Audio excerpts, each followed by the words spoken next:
Now in this video, I'm going to discuss on two different kinds of VLANs, extended and voice VLAN. So let's get started with some extended VLAN first. Now extended VLAN, as you know, we have something called VLANs concept, and the VLAN 1 is the default VLAN, and we can create the VLANs from 2 to 1001, right?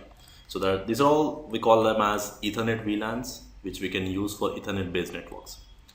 Now we still have some VLANs from 1002 to 10005 which are used for FDDI token ring networks, and the default limitation of the VLANs is 1024, right?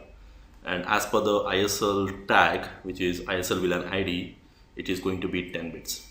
Now if you're using some 802.1q tag or 802.1q trunking, so it has 12-bit VLAN ID which is going to support up to 4096 VLANs. So which means we can use the VLANs above 1025, and this range above 1025 we call them as extended VLAN range.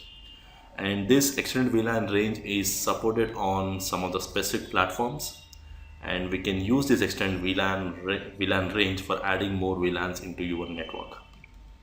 So let us see some of the basic prerequisite for the extended VLAN support. Now as I said, most of the Catalyst switches support this extended VLAN range under the following restrictions.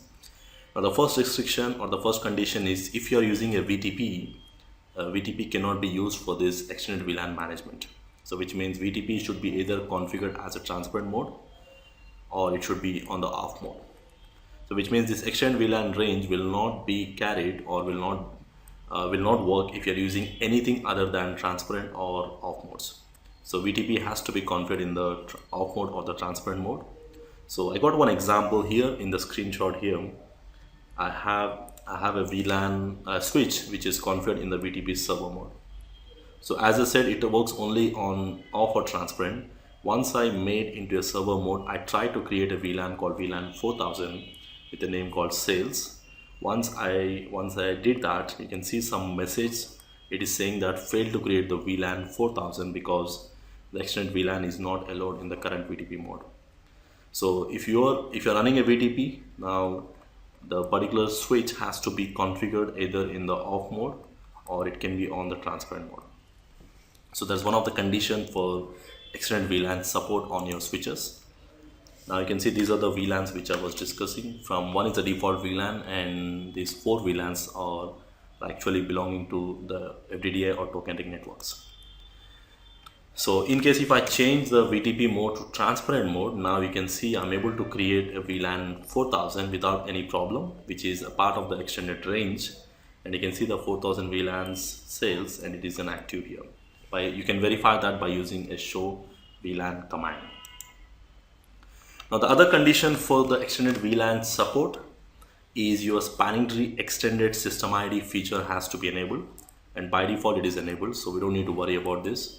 Now extended feature ID means it's a combination of the priority value plus the VLAN information, So when the spanning tree is going to select the root bridge, it is going to select the priority value and it's going to add that VLAN number, and we call that as extended system ID. And by default that is enabled, and we can verify that by using a command called show spanning tree summary. You'll see this message here, extended system ID is enabled, and normally you cannot disable that. See here, you can see I tried one command with on the real switches with this no spanning tree extended system ID. To disable that, it says you cannot disable it because it remains to be enabled due to the extended VLAN existence.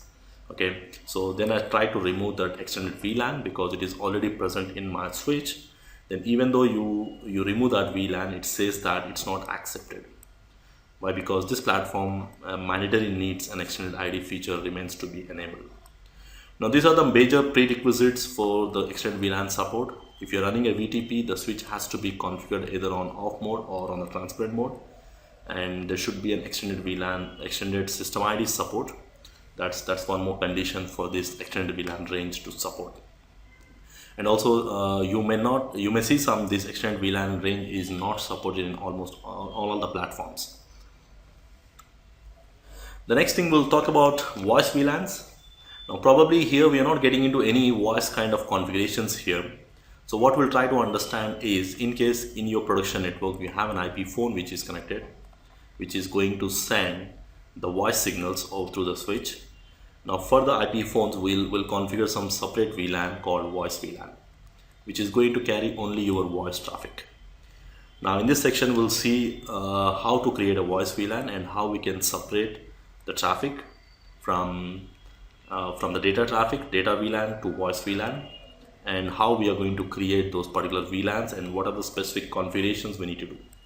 So we're not going to test any kind of voice VLAN configurations here.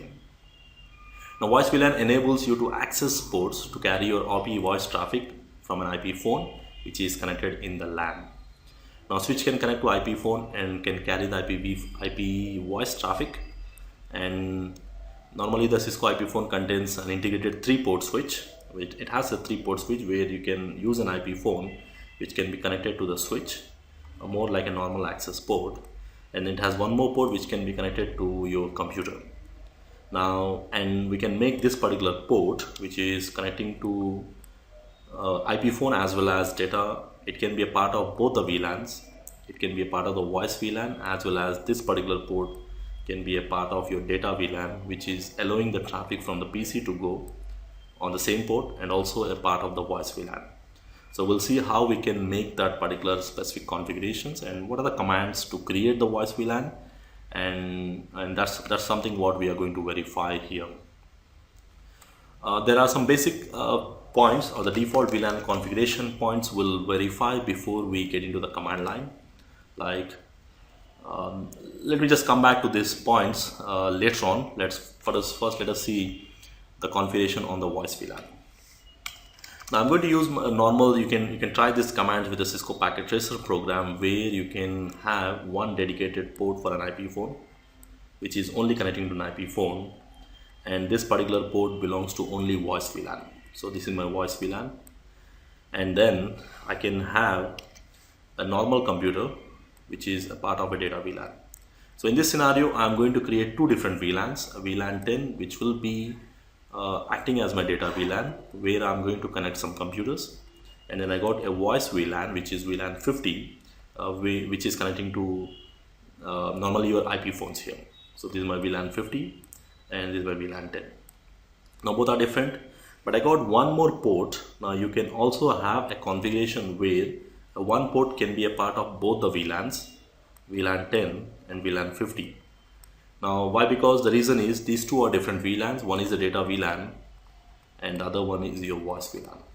Okay, so I got different kinds of configurations where you can make a one dedicated port to a dedicated data VLAN, and one port can act as a dedicated voice VLAN, and even you can make one single port to act to be a part of both dedicated data as well as a voice VLAN.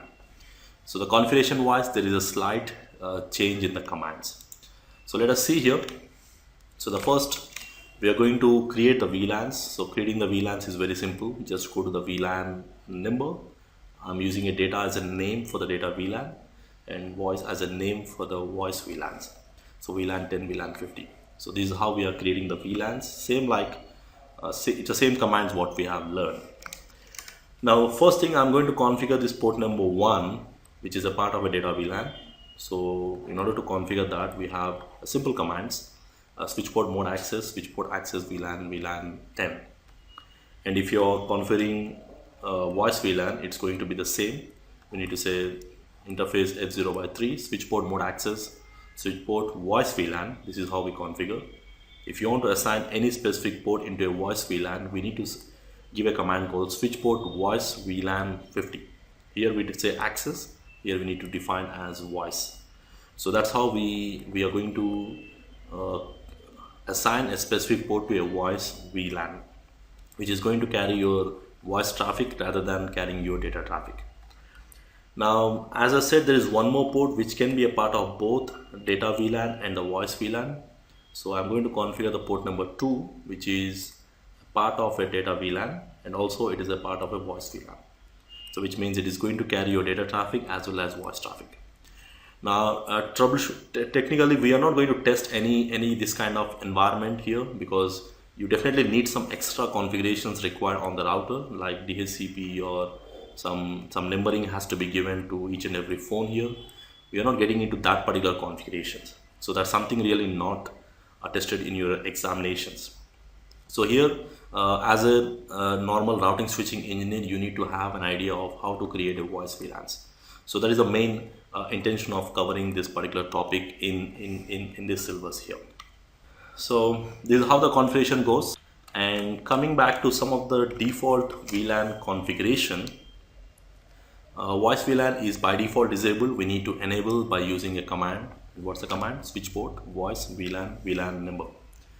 And you should configure the voice VLAN on the switch access ports, and the voice VLAN should be present, and voice VLAN means that VLAN should be present and it should be active in order to communicate with the other voice VLANs. And then we can verify the same thing by using a show VLAN command.